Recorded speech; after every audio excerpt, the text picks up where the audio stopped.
आज ही Doubtnut app download करें। Doubtnut पर होगा अब आपके सभी मैथ्स, केमिस्ट्री, फिजिक्स और बायोलॉजी डाउट्स का सफाया। बस अपने क्वेश्चन की फोटो खींचो, उसे क्रॉप करो और तुरंत वीडियो सोल्यूशन पाओ। Download now. आइए देख लेते हैं जो हमारा सवाल है वो हमसे क्या पूछ रहा है। तो यहाँ पे जो हमारा सवाल है वो हमारा है मैच द कॉलम्स, यानी कि हमें कॉलम ए में जो दिए हुए हैं हमें उनको मैच करना है उनके सही आंसर से, या फिर उनके सही जो भी उनके पार्ट हैं उनको, जो कि प्रेजेंट है हमारे कॉलम 2 में। तो आइए देख लेते हैं, बात कर लेते हैं यहाँ पे थोड़ी बहुत जो जो हमें ऑप्शन दे रखे हैं उनके बारे में। सबसे पहले मैं बात करता हूँ यहाँ पे कार्टिलेज के बारे में, जो कि हमारा सबसे पहले दे रखा है।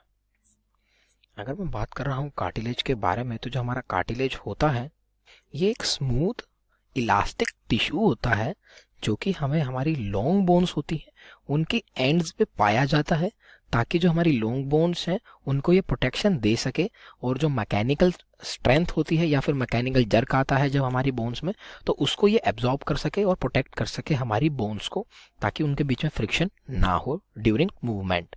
ये काम होता है हमारे कार्टिलेज का काम।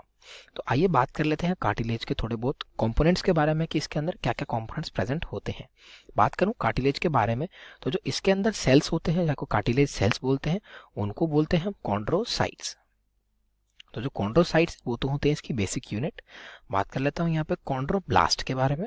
जो कॉन्ड्रोब्लास्ट होते हैं वो हमारे चेंज होते हैं कॉन्ड्रोसाइट्स में ही, मतलब कि जो कॉन्ड्रोब्लास्ट होते हैं वो मीसेनकाइमल स्टेम सेल्स होते हैं, यानी कि हमारे अगर कार्टिलेज को रिपेयर करना होता है तो जो कॉन्ड्रोब्लास्ट हैं वो चेंज हो जाते हैं हमारे कॉन्ड्रोसाइट्स में, और जो रिपेयर करते हैं हमारे कार्टिलेज को।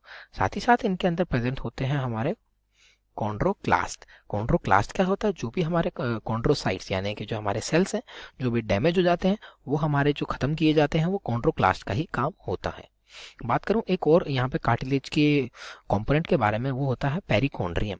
तो जो पेरिकॉन्ड्रियम होता है हमारा, वो हमारा प्रेजेंट होता है कार्टिलेज में। जहाँ पे हमारा कार्टिलेज ज्वाइन नहीं होता है बोन से, वहाँ पे हमारा पेरिकॉन्ड्रियम पाया जाता है। बात करूँ अगर पेरिकॉन्ड्रियम की, तो ये हमारे होते हैं अनडिफरेंशिएटेड सेल्स, जो कि हमारे पेरिकॉन्ड्रियम को रीजनरेट करने में करते हैं मदद। जैसे ही हमारा कार्टिलेज अगर उसमें कोई होती है इंजरी, तो जो पेरिकॉन्ड्रियम सेल्स होते हैं वो हमारे डिफरेंशिएशन करना शुरू कर देते हैं और बना देते हैं या तो कॉन्ड्रोब्लास्ट या फिर बना देते हैं कॉन्ड्रोसाइट्स, जो कि हमारे बनाते हैं कार्टिलेज को। ये तो बात कर ली हमने पेरिकॉन्ड्रियम कार्टिलेज की और उसके कंपोनेंट्स के बारे में। आइए बात कर लेते हैं हमारे दूसरे ऑप्शन जो दे रखा है कॉलम 1 में, जो कि है हमारा बोन। बात करता हूं मैं बोन के बारे में। तो जो हमारी बोन होती है वो हमारी, जैसे कि हमें पता ही है, स्केलेटल सिस्टम को जनरेट करती है। मतलब जो हमारा बॉडी का फ्रेमवर्क होता है वो हमारा स्केलेटन से ही बना होता है, और स्केलेटन जो होती है वो हमारी बोन से ही बनी होती है। बात करूं अगर मैं यहाँ पे, तो जो हमारे बोन के सेल्स होते हैं उनको हम बोलते हैं ओस्टियोसाइट्स, यानी कि बोन के जो सेल्स बोन के अंदर जो पाए जाते हैं वो होते हैं ओस्टियोसाइट्स। सिमिलरली जो हमारे ओस्टियोब्लास्ट होते हैं वो होते हैं हमारे मेसेनकाइमल स्टेम सेल्स, यानी कि हमारी बोन के जो सेल्स होते हैं ओस्टियोसाइट उनको जनरेट करने में मदद करते हैं। सिमिलरली इसी तरह से होते हैं हमारे पास ओस्टियोक्लास्ट, मतलब कि जितने भी हमारे ओस्टियोसाइट्स जो कि डैमेज हो चुके हैं इंजरी के दौरान या फिर कैसे भी, वो हमारे ओस्टियोक्लास्ट के थ्रू एनगल्फ कर लिए जाते हैं, उनको किल डिग्रेड कर दिया जाता है। साथ ही साथ मैं यहाँ पे बता देता हूँ, यहाँ पे हमारे बोन के ऊपर एक कवरिंग पाई जाती है, वेस्कुलर कवरिंग होती है, जो कि हमारे ब्लड वेसल्स और उनके कनेक्शन प्रोवाइड करती है, जिसको हम बोलते हैं यहाँ पे पेरिओस्टियम।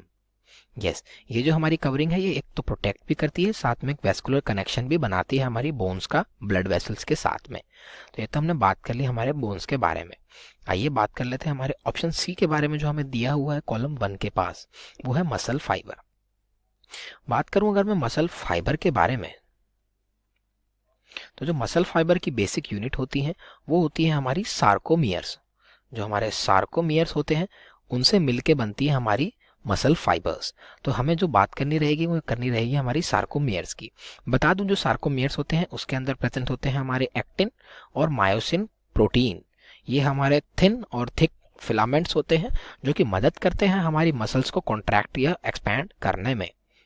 और अगर मैं बात कर दूं यहाँ पे, अगर मैं बात करता हूँ सेल के बारे में सार्कोमियर की, तो इसमें जो हमारा साइटोप्लाज्म होता है उसको हम बोलते हैं सार्कोप्लाज्म, और जो हमारे सार्कोमियर्स को कवर करके रखता है, कवरिंग होती है ऊपर की, उसको बोलते हैं हम सार्कोलेमा। साथ ही साथ मैं आपको एक और चीज बता देता हूँ, जो हमारे सार्कोमियर्स होते हैं उनमें होती है हमारी 2 जेड लाइन्स। जो जेड लाइन होती है वो हमारी लिंक करती है, साथ ही साथ ये हमारे बॉर्डर होती है एक दो सार्कोमियर्स के बीच में। तो ये तो हमने बात कर ली हमारे मसल फाइबर ऑप्शन सी के बारे में। आइए बात कर लेते हैं एक बार ऑप्शन डी जो हमारे कॉलम 1 में दे रखा है, जो कि है हमारा न्यूरॉन। अगर मैं बात कर रहा हूँ यहाँ पे न्यूरॉन की, तो जो न्यूरॉन होता है हमारा वो होता है नर्वस टिश्यू, यानी कि जो हमारा नर्वस सिस्टम है उसकी जो बेसिक यूनिट होती है वो होती है एक न्यूरॉन। बात करूँ अगर न्यूरॉन के फंक्शन के बारे में, तो न्यूरॉन का फंक्शन हमारे बॉडी में ये रहता है कि जितनी भी इलेक्ट्रिकल इम्पल्सेस हमारी स्टिमुलस से जनरेट होती हैं उनको ब्रेन तक पहुंचाने का काम हमारा न्यूरॉन ही करते हैं, और ब्रेन में जाके वो जो हमारे सिग्नल्स हैं वो हो जाते हैं इंटरप्रेट, यानी कि उनसे बनती है जो भी इंफॉर्मेशन आई है स्टिमुलस से उसके बारे में हमें पता चलता है कि वो आखिरकार है क्या। बात करूं अगर न्यूरॉन के कंपोनेंट्स के बारे में, तो इसके ये कंप्राइजेस होता है हमारे एक्सॉन से, इसमें डेंड्राइट्स होते हैं, इसके पास होता है हमारे निसल्स ग्रैनुल्स, ये इसका कैरेक्टरिस्टिक है। जो उसका साइटोप्लाज्म होता है न्यूरॉन का उसको बोलते हैं न्यूरीप्लाज्म या न्यूरोप्लाज्म, और जो इसकी कवरिंग होती है ऊपर की उसको हम बोलते हैं न्यूरीलैमा। साथ ही साथ इसके अंदर बाकी सारी ऑर्गन्स भी पाई जाती हैं और एक माइलिन शीथ भी पाई जाती है जो कि हमारे एक्सोन को कवर करके रखती है और इंसुलेशन और प्रोटेक्शन का काम करती है। तो ये तो हमने बात कर ली कंपोनेंट्स के बारे में, हमने अपने डिफरेंट जो कि हमें कॉलम 1 में दे रखे। तो आइए देख लेते हैं कि इनमें से कौन कौन से ऑप्शन हमारे बैठते हैं सही और बन जाता है हमारा करेक्ट आंसर। तो जैसे कि ऑप्शन ए है हमारा कार्टिलेज, मैंने बताया था उसके कंपोनेंट्स होते हैं ये सारे। तो मैं अगर देखूं कॉलम 2 में से, तो जो हमारा है पेरिकोन्ड्रियम जो कि है आर, वो हमारा मैच करता है ऑप्शन ए के साथ। तो आइए यहाँ पे बना लेते हैं। तो जो हमारा ए है वो बन जाता है आर के साथ। बात कर लूँ अगर बी के बारे में जो कि हमारी बोन, तो हमने बोन के बारे में यहाँ पे बात करी थी। जैसे कि अगर मैं देखूँ हमारे ऑप्शंस को, तो न्यूरीलेमा सार्कुलाज्म, इसमें से जो हमारा एस वाला है दैट इज पेरियोस्टियम, वो हमारा मैच करता है हमारे बोन के कंपोनेंट के, मतलब बोन के अंदर वो प्रेजेंट होता है। तो जो बी है वो हो जाता है हमारा एस के साथ। बात करता हूँ मैं हमारे सी के बारे में जो कि हमारा मसल फाइबर। अगर मैं बात कर रहा हूँ मसल फाइबर की, तो उसमें जैसे कि हमने बात करी थी यहाँ पे हमने सार्कोमियर्स की, actin, myosin, Z line, sarcoplasm और सार्कोलेमा। तो जैसे कि यहाँ पे हम देख सकते हैं जो हमारा क्यू ऑप्शन है वो है सार्कोलेमा, जो कि सार्कोमियर की कवरिंग होती है, वो हमारा बैठता है ऑप्शन सी मसल फाइबर के साथ, बिल्कुल ठीक।